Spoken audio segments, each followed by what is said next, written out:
4 et c'est au tour de Marie Dagneau au micro 1 de la FERC et du Finistère. Marie Dagneau, CGT Éducation 29, donc Finistère, Fédération de l'éducation, de la recherche et de la culture. Ma CGT, celle que je vis et fais vivre chaque jour dans mon syndicat départemental, elle est féministe. Elle est féministe car les salariés de notre champ de syndicalisation sont à 50% des femmes chez les agrégés. Vous savez, les mieux payés des profs. À 82% chez les professeurs des écoles et à 93% chez les AESH, les accompagnantes d'élèves en situation de handicap.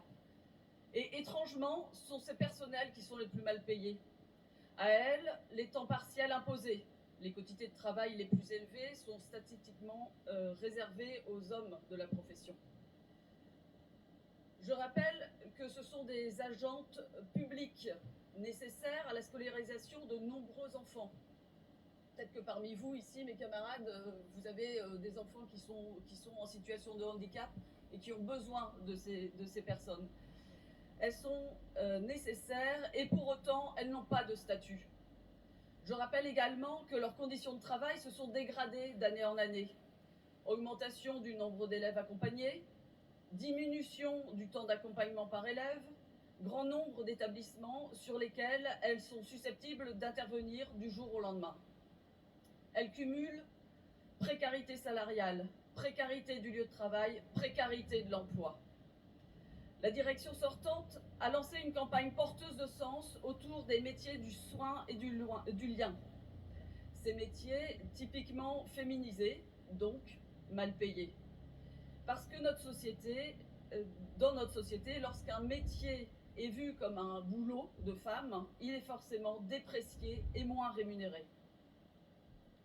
Les AESH sont donc précaires, mal payées et non considérées parce qu'elles sont femmes.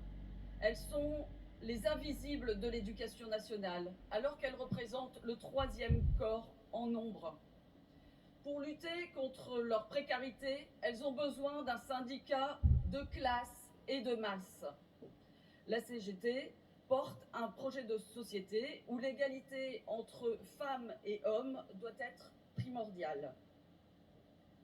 Dans mon département et dans de nombreux autres, nous luttons pour et avec ces personnels pour combattre la précarité à laquelle elles sont contraintes. Sur le terrain, l'implication des AESH elles-mêmes au sein du syndicat nous permet de mieux comprendre les particularités de ce métier et donc d'adapter notre stratégie et nos modes d'action. Ensemble, au sein de la CGT et souvent également en intersyndicale, nous avons organisé des formations syndicales. Nous avons mené plusieurs mouvements de grève. Nous avons rendu visibles ces personnels et notre CGT. Résultat, plus de syndicalisation. De plus en plus de femmes rejoignent donc nos rangs. Depuis le mois de juin dernier, date de notre dernière formation d'accueil, sur les 24 collègues qui nous ont rejoints, les 3/4 sont des femmes. Pensez-vous réellement qu'une CGT qui ne met pas en œuvre une orientation féministe peut leur donner envie de nous rejoindre? Pensez-vous réellement qu'un syndicat où agresseurs et violeurs sont dans la complète impunité parce que quand même c'est un bon militant, soit un syndicat où elles se sentiront en sécurité? Personnellement, je ne le pense pas. Et mon syndicat non plus. Alors ma CGT, notre CGT, elle est anticapitaliste et féministe. Et elle est surtout unie dans la lutte. Vive le 63e congrès, vive la CGT. Merci beaucoup Marie. La parole à Christophe Ratin au micro 4.